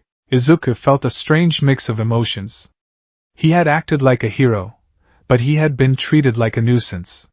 He had saved Kaken, but he was no closer to his dream. "Deku!" Izuku stopped. He turned around. Katsuki Bakugo was jogging toward him, breathing heavily. He stopped a few feet away, his fists clenched at his sides. He looked at Izuku, his red eyes burning with a complex storm of pride, anger, and humiliation. "Listen to me, you damn nerd," Bakugo gritted his teeth, refusing to make eye contact. "I never asked for your help. You didn't save me. I would have broken out of that sludge myself. You hear me? I didn't need you." Izuku blinked, mildly surprised. He expected an explosion, but Bakugo's hands were completely still. And that stupid toy of yours." Bakugo pointed a trembling finger at Izuku's sling. "It's still a gimmick. Don't think for a second this makes us equals. I'm still going to UA, and I'm still going to be number one." Bakugo turned on his heel and stormed away into the night, refusing to look back. Izuku watched him go, a small, genuine smile creeping onto his face. Bakugo would never say thank you. That simply wasn't in his vocabulary. But tracking Izuku down just to yell at him? That was as close to an acknowledgement as Bakugo was capable of giving. "He's right, Snappy," Izuku whispered to his arm. "We're not equals yet. We still have a long way to go." Clack. A soft, tired sound of agreement came from the sling. Izuku turned to continue his walk home, but he nearly jumped out of his skin. Standing at the entrance of the alleyway, looking significantly healthier than he had on the rooftop, was All Might in his muscle form. "I am here!" All Might announced loudly, striking a dramatic pose. "All Might?" Izuku gasped, looking around frantically to see if anyone was watching. "What are you doing here? How did you get away from the reporters?" All Might laughed, a booming sound. "Ha! Evading the press is a piece of cake for a pro. Why, I simply..." Suddenly, the steam erupted again. All Might deflated, coughing up blood, returning to his skeletal form. Izuku sighed. "You pushed yourself too hard again." All Might wiped his mouth, his blue eyes locking onto Izuku with intense, serious gravity. "Young man, I came here to apologize." "And to thank you?" Izuku's eyes widened. "Thank me? But I got in the way," the other heroes said. "Forget what the other heroes said," All Might interrupted sharply. They were standing around, waiting for a perfect quirk match. You possessed a quirk that was entirely unsuited for that situation. A physical grappling tool against a fluid, blazing inferno. It was tactical suicide. All Might took a step closer. But out of everyone there, out of the pros, the police, and the bystanders, the only one whose body moved before he had a chance to think, was you. Izuku felt a lump form in his throat. Tears pricked at the corners of his eyes. Top heroes, All Might said softly, have stories about their school days. Most of their stories have one thing in common. Their bodies moved before they had a chance to think. Izuku fell to his knees, his good hand clutching his chest. The tears finally spilled over. 10 years of mockery. 10 years of being called a joke. 10 years of pushing his body to the breaking point for a dream everyone said was impossible. You asked me if you could be a great hero with a non-traditional quirk, All Might said, standing over the crying boy. I told you a tool can break. But today, I saw the truth. The tool didn't matter. What mattered was the spirit of the boy wielding it. All Might reached out, resting a bony, scarred hand on Izuku's shoulder. Young man, All Might smiled, and for the first time, it wasn't a show for the cameras. It was a genuine, radiant smile of hope. You too can become a hero. Izuku sobbed openly, burying his face in his hands. It was the validation he had spent his entire life waiting for. Your quirk is unique, my boy, All Might said, looking at the glowing cuff in Izuku's sling. It requires intelligence, spatial awareness, and immense physical fortitude. It is a perfect foundation, but to survive at UA, you will need more than a foundation. All Might stood tall, the wind rustling his baggy clothes. I deem you worthy of inheriting my power. Izuku stopped crying. He slowly looked up, sniffing violently. Inherit? Your power? Yes. All Might grinned. It's a secret, passed down from generation to generation. The name of my quirk is One for All. Izuku stared at him. Then, he looked down at his right arm. Snappy poked his green plastic head out of the sling, letting out a confused, high-pitched chirp. Wait, Izuku said, his analytical brain rebooting instantly. Inherit a quirk? That's scientifically impossible. Quirks are genetic anomalies, rooted in the user's DNA factor. Unless your quirk is specifically designed to alter or transfer genetic code. Stop muttering! All Might laughed, waving his hands. It's true. I can give it to you. And with your tactical mind and my raw power, you'll be unstoppable. Izuku looked at All Might. Then he looked at Snappy. He thought about the recoil. He thought about the delicate kinetic balance required to use Snappy without tearing his own arm off. He thought about what would happen if he combined the explosive, reality-bending strength of All Might with a spring-loaded plastic alligator. If he put All Might's power into his right arm and fired Snappy, the recoil wouldn't just dislocate his shoulder. It would probably rip his entire arm off, shoot Snappy through a mountain, and kill them both. All Might, Izuku said slowly, a complex expression crossing his face. I am honored. Truly. More than you can ever know. Izuku stood up, cradling his right arm. He looked into the skeletal hero's eyes. But I have to say no. All Might froze. His jaw practically unhinged. My quirk is kinetic, Izuku explained quickly, his hands waving in defense. It relies on a very specific physical balance. If I suddenly gained your level of raw strength, my internal spring mechanism wouldn't be able to handle the tension. The recoil would destroy my body. Snappy and we have a rhythm. I can't break that. All Might stared at him, utterly dumbfounded. You're turning down the greatest power in the world, because of physics? And because he's my partner, Izuku smiled softly, patting Snappy's hard plastic head. Snappy let out a proud, happy clack-clack. I want to prove that we can do this. I want to show the world that a boy with a goofy toy can stand at the top. If I take your power, then I'm just winning with your strength. I need to win with ours. All Might looked at the boy. He saw the determination. He saw the sheer, unyielding stubbornness. He sighed, a soft, admiring smile touching his lips. You are a strange boy, Izuku Midoriya. All Might chuckled. But I respect your resolve. Very well. Keep your quirk. But UA is 10 months away. You are physically fit, but you lack the endurance to use that spring in an extended combat scenario. All Might pointed a bony finger at Izuku. If you won't take my power, then take my guidance. I will train you. I will push your body until it breaks, and then I will build you back up. You will learn to handle the recoil of 1,000 bites. Do you accept? Izuku's eyes shone with pure fire. He bowed deeply, ignoring the pain in his arm. Yes, sir. Please train us. The path was set. The spring was wound. 10 months of hell awaited him, but Izuku Midoriya was ready to snap. The smell of Dagoba Municipal Beach Park was not something one easily forgot. It was a suffocating amalgamation of rotting kelp, oxidized metal, stagnant seawater, and the distinct, sour odor of 1,000 discarded appliances baking under the afternoon sun. For years, the ocean currents had conspired with the laziness of Muzutafa's citizens, transforming a once pristine stretch of white sand into an illegal dumping ground. Mountains of rusted refrigerators, hollowed-out cars, shattered televisions, and decaying furniture formed a jagged, treacherous labyrinth that stretched for miles along the coastline. To most people, it was an eyesore, a monument to societal neglect. But to Toshinori Yagi, known to the world as the #1 hero, All Might, it was the perfect crucible. Holy crap, 14-year-old Izuku Midoriya breathed, standing at the top of the concrete stairs leading down to the beach. He tightened his grip on the straps of his yellow backpack, his wide green eyes scanning the seemingly insurmountable landscape of garbage. It looks even worse up close than it does from the street. A heavy, skeletal hand clapped Izuku firmly on the shoulder. A tragedy of the modern era, my boy, All Might sighed. He was currently in his true form, a towering but emaciated figure in an oversized white t-shirt and baggy cargo pants. He coughed softly into a handkerchief before continuing.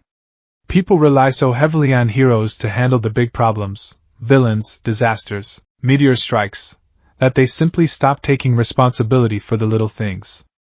They think, oh, some hero with a telekinesis quirk will clean this up eventually. But heroes don't have jurisdiction over illegal dumping. And so, the rot festers. Izuku nodded slowly, his analytical mind already trying to calculate the sheer tonnage of the trash below them. There has to be thousands of tons here. What does this have to do with you, All Might? Are we looking for something? All Might stepped forward, the ocean breeze catching his messy blonde hair.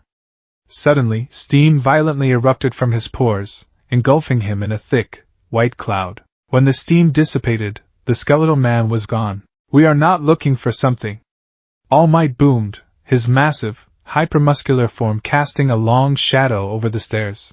His trademark grin was plastered across his face, his voice resonating with that familiar, godlike confidence.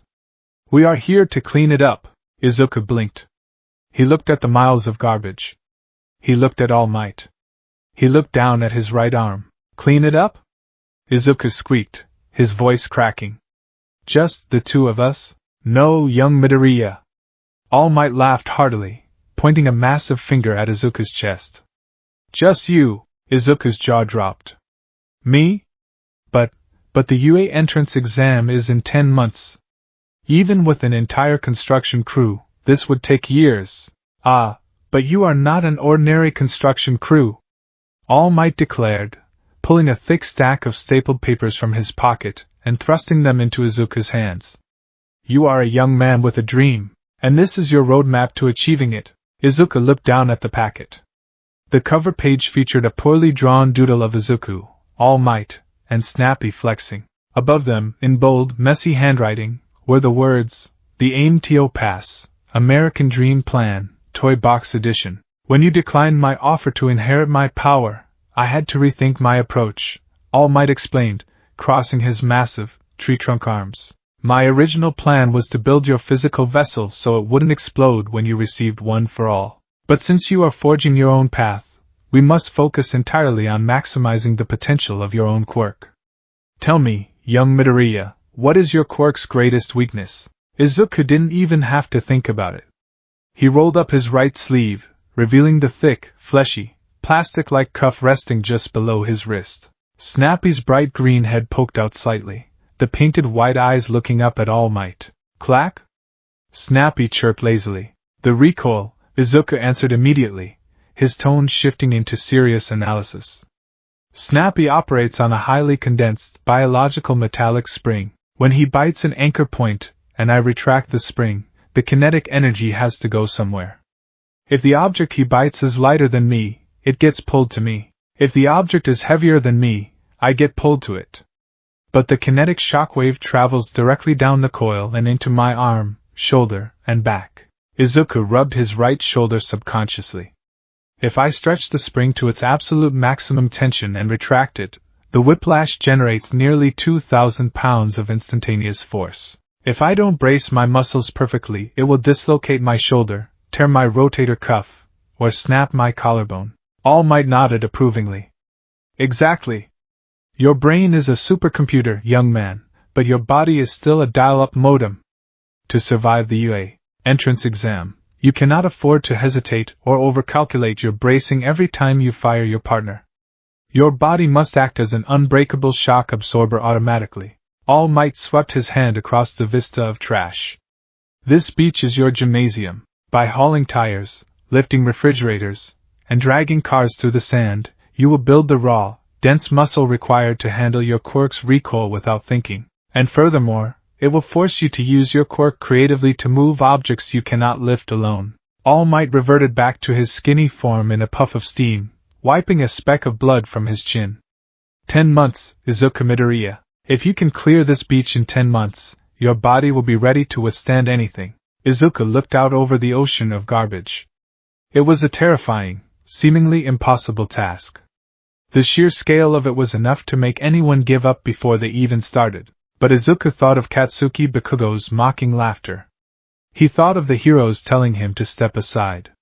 He thought of the feeling of All Might's hand on his shoulder, telling him he could be a hero. Izuku's eyes hardened. He shoved the paper packet into his backpack and tossed the bag onto the concrete. He reached over with his left hand and gave Snappy's plastic snout a firm, affectionate pat. Ready for a workout, buddy? Izuku asked. Snappy's head fully emerged from the cuff. The alligator snapped his jaws open and shut in a rapid, energetic staccato. Clack, clack, clack, clack. The silver coil hummed with eager vibration. Let's get to work, Izuku said, taking his first step onto the sand. The first month of the Dagoba Beach cleanup was nothing short of sheer, agonizing torture. Izuku discovered very quickly that lifting heavy objects on solid ground was hard. Lifting heavy objects while sinking ankle-deep into loose sand was a specialized kind of hell. By the end of the first week, Izuku's hands were covered in raw, weeping blisters. Every muscle in his body screamed in protest, flooding with lactic acid until even lifting his arms to brush his teeth felt like moving through wet cement. His training schedule was brutal. Wake up at 4:30 a.m. Run 3 miles to the beach. Move trash for 2 hours. Go to school. Endure the sneers and mocking from Bakugo and the other students. Return to the beach at 4 p.m. Move trash until the sun went down. Go home, eat twice his body weight in protein, study for school, sleep. Repeat. Snappy, for his part, was trying his absolute best to help, though his efforts often yielded mixed results. It was late afternoon on a sweltering Tuesday. Izuku, wearing an old white tank top completely soaked in sweat, was currently locked in a tug-of-war with a rusted, waterlogged sofa half buried in the sand. Heave! Izuku grunted, pulling on a frayed rope he had tied around the armrest. The sofa groaned but didn't budge. From Izuku's wrist, Snappy popped out, watching Izuku struggle. The toy alligator let out a metallic whine, clearly sensing his host's frustration. It's stuck, Izuku panted, dropping the rope and resting his hands on his knees. The sand created a suction seal around the base. Snick! Before Izuku could stop him, Snappy shot forward. The metallic coil unspooled, and the green plastic head clamped its jaws down hard onto the center cushion of the sofa. Snappy, wait! Don't retract. It was too late. Snappy instinctively tried to pull the object toward Izuku. The spring inside Izuku's arm violently contracted, but the sofa, weighed down by hundreds of pounds of wet sand, was immensely heavier than the 90-pound middle schooler. Physics took the wheel. Zayip! Wah! Izuku yelled as he was violently yanked forward off his feet.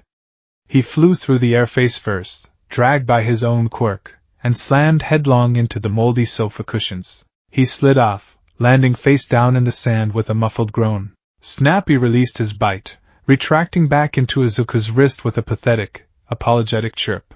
All Might, who was sitting on a nearby intact lawn chair in his skinny form, drinking from a water bottle, couldn't help but chuckle. A valiant effort by your partner, young Midoriya. But remember your physics. The spring pulls toward the greater mass. If you don't brace your feet, you become the projectile. Izuku spit out a mouthful of sand and rolled onto his back, staring up at the clear blue sky. I know. Every action has an equal and opposite reaction. I don't have the mass to anchor him against the big stuff. Not yet, All Might corrected gently. But you are growing. Look at your arms. Izuku lifted his arms. It was subtle, but the change was there. The soft, boyish fat was beginning to melt away, revealing the faint, hard lines of developing muscle beneath his skin. His right forearm, in particular, where the cuff resided, was becoming noticeably thicker, the flesh hardening to protect the internal mechanics of his quirk. Suddenly, Izuku felt a strange vibration from his wrist. He looked down. Snappy had extended his coil about 2 feet and was currently gnawing aggressively on the corner of a rusted microwave door. SCRRRCH. Crunch. SCRRCH. Hey! No snacking on the garbage! Izuku scolded, pulling his arm back. Snappy let out a disgruntled clack, but released the microwave. He really does behave like an animal, All Might observed, leaning forward. Does he draw sustenance from the trash? No, Izuku sighed, wiping his forehead. He shares my digestive system. When I eat, the caloric energy is converted into kinetic tension for his spring. But Dr. Tsubasa said he has an oral fixation. He needs to chew on hard things to sharpen his plastic teeth and relieve tension. Usually, I give him high-density dog toys, but out here. Izuku gestured to the endless sea of metal and hard plastics. It's like an all-you-can-chew buffet for him. Just make sure he doesn't swallow a toaster, All Might joked, standing up and checking his watch. All right, break time is over. The sun is setting, and we still have that pile of washing machines to clear before dinner. Izuku groaned, pushing himself up from the sand. He rolled his shoulders, feeling the deep ache in his joints, and marched back toward the trash. By the 3rd month, summer had descended upon Yuzurifu with a vengeance. The beach turned into an absolute oven, the heat radiating off the metal garbage and cooking the air. Izuku's body was adapting. He was eating massive meals, 6 times a day, prepared by his perpetually worried but supportive mother. The calories were instantly burned off at the beach, fueling the rapid expansion of his muscle mass. He was getting taller, broader, and significantly stronger. He could now haul a full-sized car tire in each hand, trudging through the sand with only mild difficulty. Snappy's recoil, which used to send Izuku flying, was now something he could manage by dropping his center of gravity and bracing his legs. But as Izuku grew stronger, the tasks became harder. All Might directed him toward the heavier sectors of the beach, the industrial waste. It was late July. The humidity was suffocating.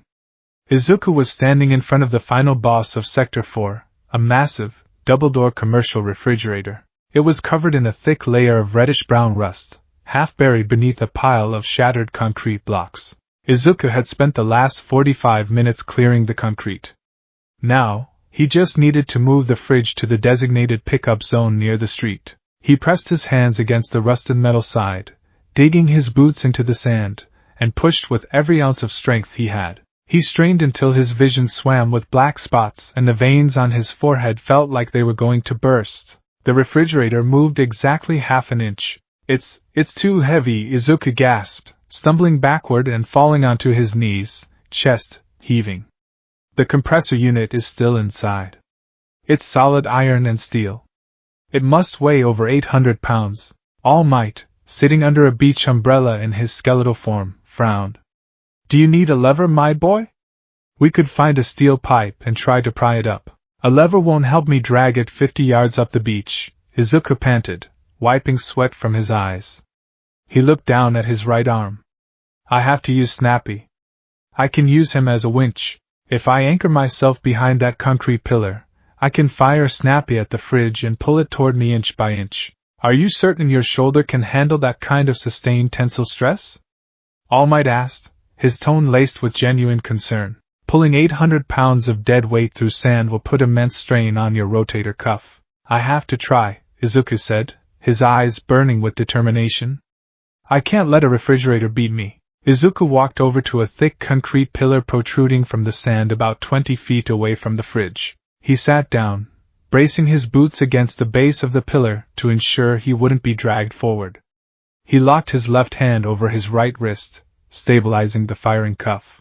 All right, Snappy, Izuku took a deep breath, aligning his right arm perfectly with the top corner of the rusty refrigerator. Target, upper right hinge. Maximum bite force. Slow retraction on my mark. Clack. Snappy acknowledged the command, the green light on Izuku's wrist flaring brilliantly. Fire! SNIK SNIK SNIK SNIK! The silver coil erupted. Snappy's bright green plastic head soared through the hot summer air, his jaws opening wide. Clang! The impact was deafening. Snappy's blunt plastic teeth smashed into the rusted iron hinge of the refrigerator, clamping down with several thousand pounds of pressure. The grip was absolute. Got it! Izuku gritted his teeth. Now pull! Izuku engaged the retraction mechanism. The metallic slinky instantly went taut, humming like a plucked guitar string. Izuku felt the massive kinetic shockwave slam into his arm. He cried out, his muscles bulging as he fought to keep his shoulder in its socket. Slowly, agonizingly, the refrigerator began to shift in the sand. It groaned, the rusted metal screeching against the grains. But then, something strange happened. Snappy didn't let go, but he let out a bizarre, high-pitched mechanical sound, like a blender grinding against ice. Izuku felt a sudden, intense heat radiating from the cuff on his right wrist. It wasn't the heat of friction, it was an internal, biological heat. The neon green glow illuminating the cuff suddenly changed color, shifting to a deep, molten orange. Izuku? What's happening to your arm? All Might called out, standing up from his chair. Izuku couldn't answer. He was staring in absolute shock at the metallic coil. The orange glow was traveling down the silver slinky, moving from Izuku's wrist all the way toward the anchor point like a pulse of electricity. When the glowing pulse reached Snappy's head, the world seemed to freeze. The bright, glossy, cartoonish green plastic of the alligator's head began to warp. The sound of shifting matter, a gritty, heavy, metallic grinding noise, echoed across the beach. The green color bled away, replaced by a dull, dark, reddish-brown hue. The smooth texture of the plastic blistered and hardened, developing flakes of rust and rough, jagged edges. The painted-on white eyes melted away, replaced by two hollow, terrifying optical slits that glowed with a faint, internal orange heat. Snappy's head was no longer plastic. It was solid, rusted iron. What the? Izuku whispered. Before Izuku could process the transformation, the physical reality of the change hit him. The density of Snappy's head had multiplied exponentially. A 10-pound plastic toy was now an 80-pound block of solid iron. The sudden, massive increase in weight at the end of the taut spring threw off the entire kinetic balance. Izuku's arm was violently jerked downward by the sheer gravitational pull of the iron head. Whoa! Izuku lost his brace against the pillar, stumbling forward. Because Izuku had lost his anchor, the spring aggressively retracted. But because Snappy was now made of solid iron, his jaws had essentially fused with the refrigerator's hinge. Instead of pulling the fridge, the iron jaw simply ripped the entire top corner of the refrigerator clean off. SCRECHRIP. Incoming! All Might roared. The 80-pound iron alligator head, still clutching a massive chunk of ripped steel in its jaws, was slingshot back toward Izuku at terrifying speed. Izuku hit the deck, burying his face in the sand just as the iron projectile whizzed inches over his head. It smashed into the concrete pillar behind him with the force of a wrecking ball. The concrete exploded into dust and shrapnel, a spiderweb of massive cracks radiating through the structure. The iron head bounced off the shattered concrete and hit the sand with a heavy, earth-shaking thud. Silence descended upon the beach, save for the gentle lapping of the ocean waves. Izuku slowly lifted his head, spitting sand from his lips. He crawled backward on his elbows, his eyes wide with disbelief, staring at the object lying in the sand. It was still attached to his wrist by the silver coil. But it wasn't his bright green, plastic partner. It was a terrifying, oxidized iron monster, looking like a gargoyle torn off a Gothic cathedral. Slowly, the iron jaws opened. The chunk of torn refrigerator steel fell out. Clank, clank. The sound of Snappy snapping his jaws wasn't a cheerful plastic clack anymore. It sounded like two heavy anvils being slammed together. All Might ran over, his skeletal face pale. Young Midoriya. Are you alright? Your shoulder. I'm fine, Izuku breathed, his analytical mind completely overriding his fear. He slowly stood up, walking toward the heavy iron head. He reached out with his left hand, hesitating for a moment, before gently touching the snout. It was rough. It was cold. It tasted of oxidized metal. It was real iron. How is this possible? All Might whispered, staring at the iron head. Your quirk, it's a mutation. It manifests a specific, synthetic material. How did it change its atomic structure? Izuku's eyes were darting back and forth, his mind racing at 1,000,000 miles an hour. The muttering started, a low, rapid-fire stream of consciousness that always preceded his breakthroughs. Quirks are physical traits subject to evolutionary stress. Dr. Tsubasa said Snappy was a condensed form of keratin and calcium mimicking plastic. But what if the mimicry wasn't superficial? What if the cellular matrix of the quirk factor is hyper-adaptable? When Snappy bites down on a material, his jaw exerts immense pressure. Maybe under extreme stress, his cells sample the atomic structure of whatever he's biting and temporarily overwrite his own genetic code to match the density and composition of the target to prevent his teeth from breaking. Izuku looked up at All Might, his green eyes blazing with the fire of discovery. It's material mimicry, All Might. Snappy doesn't just bite things. He absorbs their properties. As if on cue, the faint orange glow in Snappy's optical slits began to fade. The dark, rusted iron slowly lightened, softening back into its bright green, glossy plastic form. The painted white eyes reappeared. The 80-pound weight vanished, returning to its manageable 10 pounds. Snappy shook his head like a wet dog, a cheerful clack-clack echoing from his plastic jaws, seemingly entirely unfazed by the fact that he had just turned into heavy artillery. All Might stared at the toy, then at Izuku, a massive grin slowly spreading across his skeletal face. Material mimicry, All Might repeated, the sheer tactical implications washing over him. Midoriya, my boy, do you realize what this means? Izuku looked at the shattered concrete pillar, then at the torn refrigerator. A slow, awestruck smile crept onto his face. It means, Izuku whispered, I don't just have a grappling hook anymore. The discovery of material mimicry completely changed the trajectory of Izuku's training. The beach cleanup was no longer just a physical grind. It became a laboratory for testing the limits of this incredible new ability. For the next week, the beach echoed with the sounds of scientific destruction. Alright, test number 14, vulcanized rubber, Izuku announced, standing before a massive pile of discarded tractor tires. He aimed his wrist. SNIK. Snappy shot forward, biting deeply into the thick black rubber of the tire. Izuku focused on the connection, deliberately trying to trigger the stress response. He felt the shift, a warm, pulsing sensation running up the coil. Snappy's bright green color mutated, shifting into a dull, matte black. The rigid, geometric scales smoothed out, becoming pliable and dense. Izuku retracted the spring. The black, rubberized Snappy zipped back toward him. Izuku sidestepped, letting the head hit the sand. Instead of a heavy thud, Snappy hit the ground and bounced, launching 30 feet into the air before ricocheting off a rusted car hood. Incredible! All Might cheered from his lawn chair, rapidly scribbling notes on a clipboard. The blunt force trauma is minimized, but the kinetic ricochet allows for unpredictable, multidirectional attacks.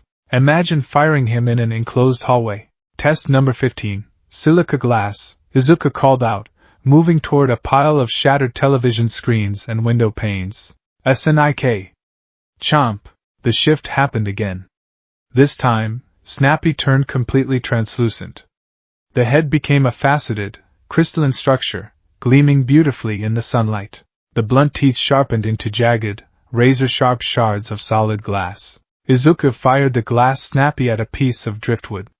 The glass teeth sliced completely through the wood like a hot knife through butter. Lethal cutting power, Izuku noted, his eyes wide. But, he fired the glass snappy at a steel beam. Crash! The glass teeth shattered upon impact, exploding into thousands of glittering fragments. Izuku instantly grabbed his right arm, dropping to his knees with a sharp gasp of pain. Ak! Midoriya! All Might rushed over. I'm okay, Izuku gritted his teeth, holding his glowing wrist. Snappy retracted, the head looking deformed and broken, missing half its jaw.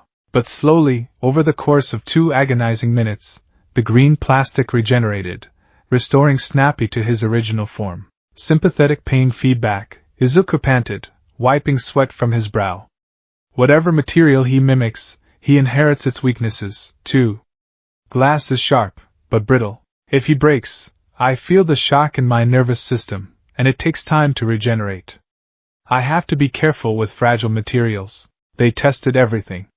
Wood made Snappy buoyant, allowing him to float perfectly in the ocean water. Concrete made him incredibly dense and blunt, perfect for smashing through barriers. Aluminum made him feather-light, increasing the speed of the spring's extension to near supersonic levels. But the most useful material on the beach, by far, was steel. By the 5th month, autumn had arrived, bringing a cool, biting breeze to the coastline. Izuku's physique had transformed completely.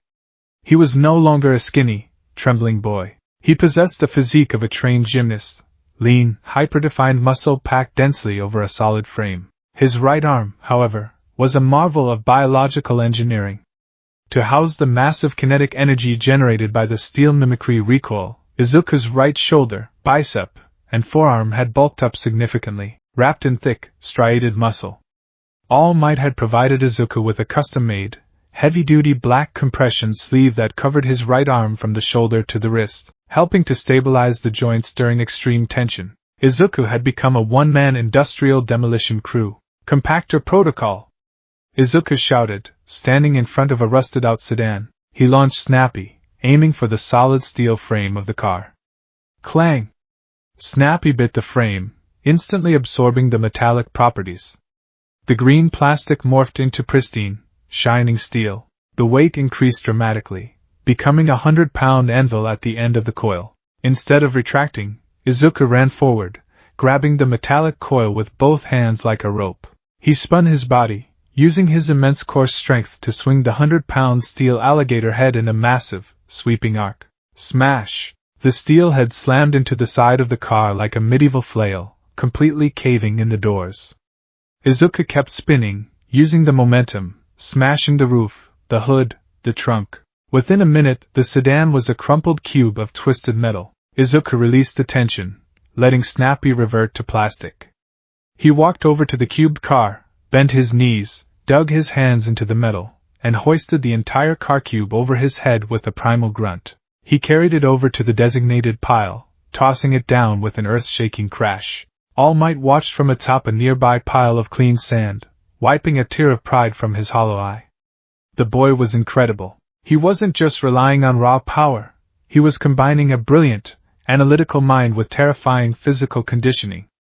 He had turned a joke quirk into an entire utility belt of powers. You're doing it, my boy, All Might whispered to the wind. You are truly forging your own legend.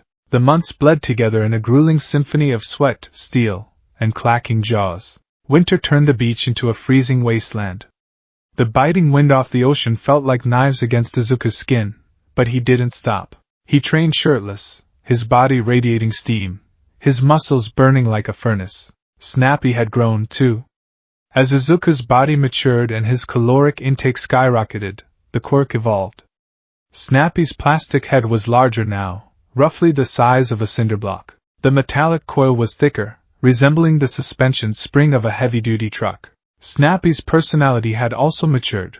He was less easily distracted by random garbage and far more attuned to Izuku's combat mindset, functioning like a highly trained attack dog. As they moved into the final 2 months, Izuku developed complex combination moves. He learned how to seamlessly transition between material mimicry states in midair. He would launch Snappy at a piece of aluminum to gain incredible speed, drop the bite mid-flight, snatch a piece of concrete to gain mass, and strike a target with the force of a meteor. He mapped out his own fighting style, dubbing it yo-yo combat.